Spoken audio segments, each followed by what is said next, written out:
Good morning, good people, fellow humans. Today is August 20th, 2025. Wednesday, August 20th, 2025. My name is Edward Bevilacqua. This is Department of Career Services, and we are here to help our students and interested people on their journey through this life, or to experience this life where we have the belief that we have a soul that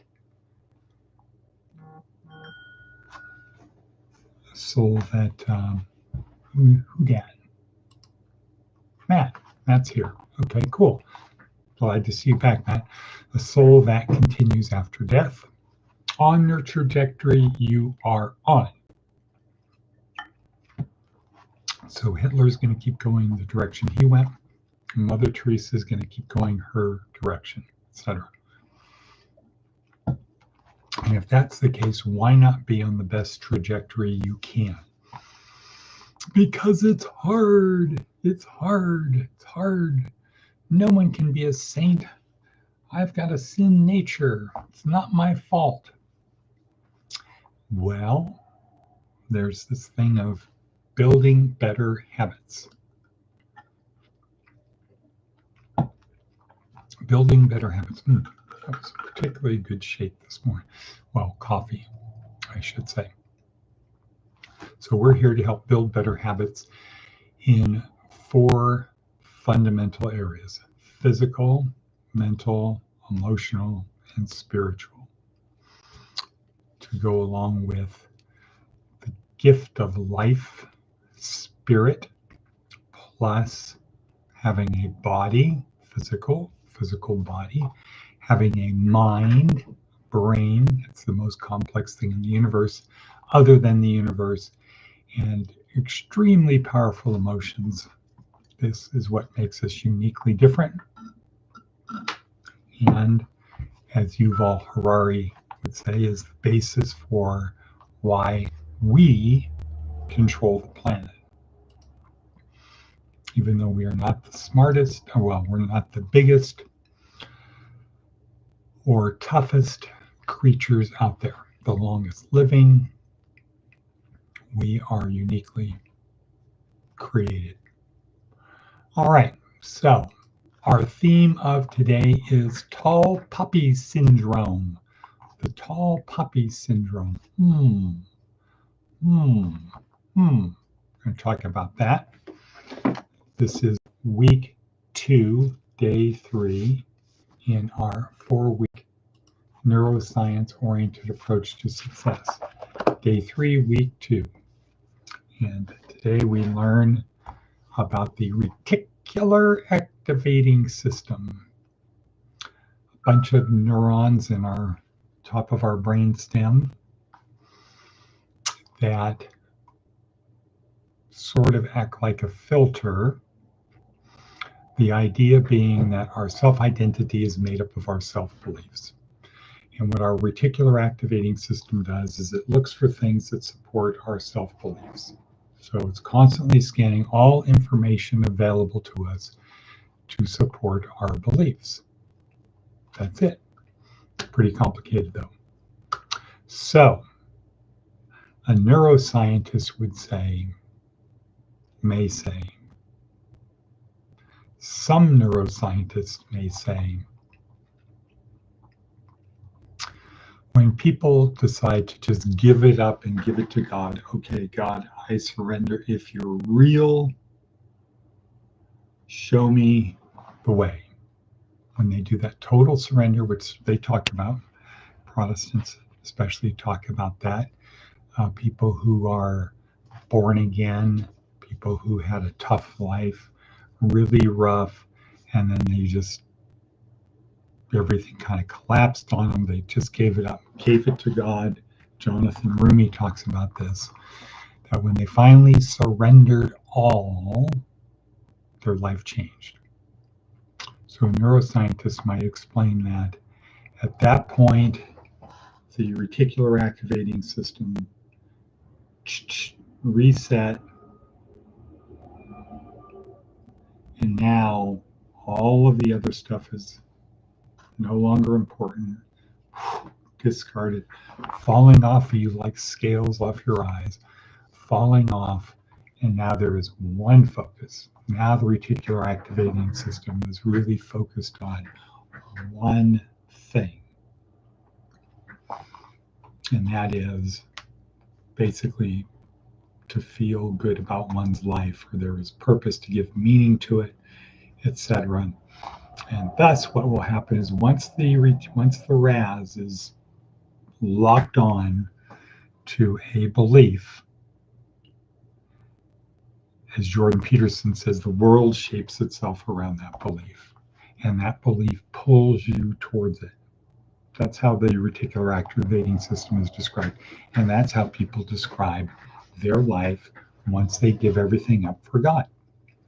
And you can go perhaps in the New Testament where the rich young guy goes to Jesus and said, I've done all these things. What more do I need to do? Jesus says, sell everything and follow me.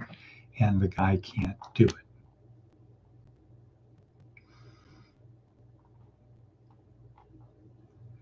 And so from Jesus' perspective is, if you want to be fully committed, you have to be fully committed.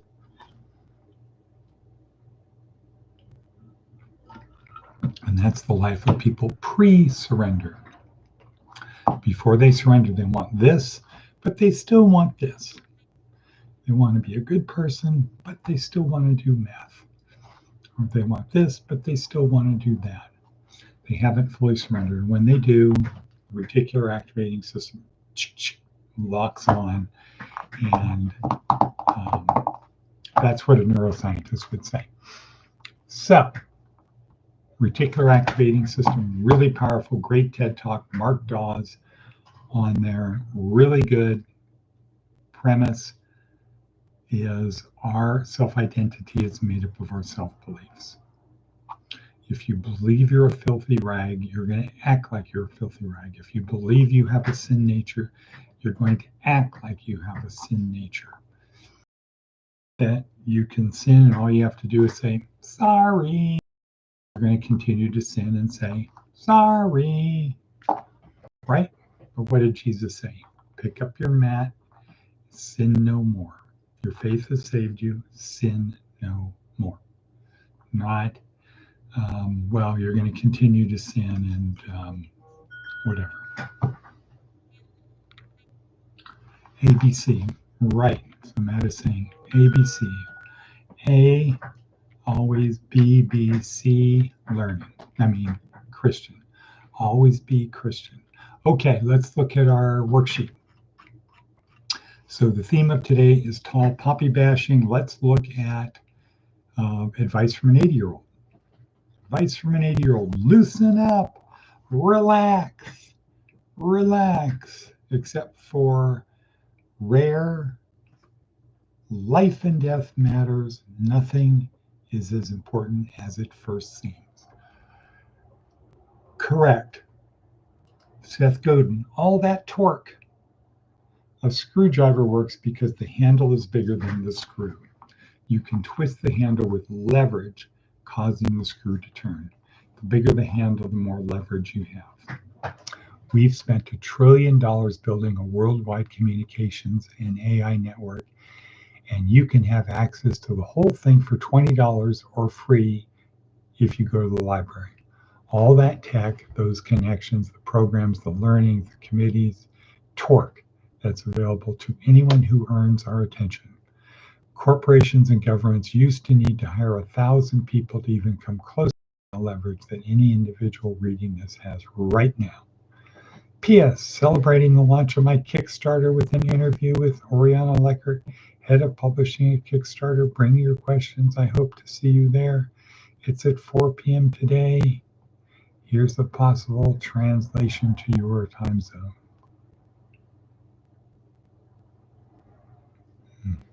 Okay, all that torque. Cool. All right, tall poppy syndrome. What is that? Well, this actually goes back to Roman times when a writer was talking about Tarquin, or maybe it was Tarquinius, Etruscan Tarquin, the last king, Tarquin, maybe, or somebody later, Tarquinius, I think it was Tarquin, who had a habit of poppies that grew too tall, he would cut them down, or when they conquered a territory, they would kill the best people, the smartest people, the most influential people. They would take them out, get everybody to be mediocre. Mediocre. We don't want superstars, we want uniformity. So, if you move into a community and it's a rural community, this would be one kind of thing to figure out. Where are they in this tall poppy syndrome? Do they encourage people? Or do they tear down people? Do they bash the people who stand out? Do they want everybody to be uniform? Now, so I did a perplexity on that, on what it is, and I got a interesting answer. Let's see. You're an eminent sociologist. Let's discuss the concept of tall poppy bashing. Tall poppy syndrome, social phenomenon in which individuals who achieve notable success, display talent, or stand out from the group become targets of criticism, resentment, or even active sabotage. The metaphor comes from a field of poppies. If one grows taller than the other, it is cut down to ensure uniformity. Okay, so there's the one thing of what if you're the tall poppy. Another one is you're not the tall poppy, but you see a tall poppy. Notice whether you feel signs of envy. Do I wish I was that person? Do I wish I was that person? Do they think they're better than me? I'm going to show them they're not better than me. And the other thing is, what if you are the object of that, of tall poppy bashing? What is the thing you can do to mitigate that?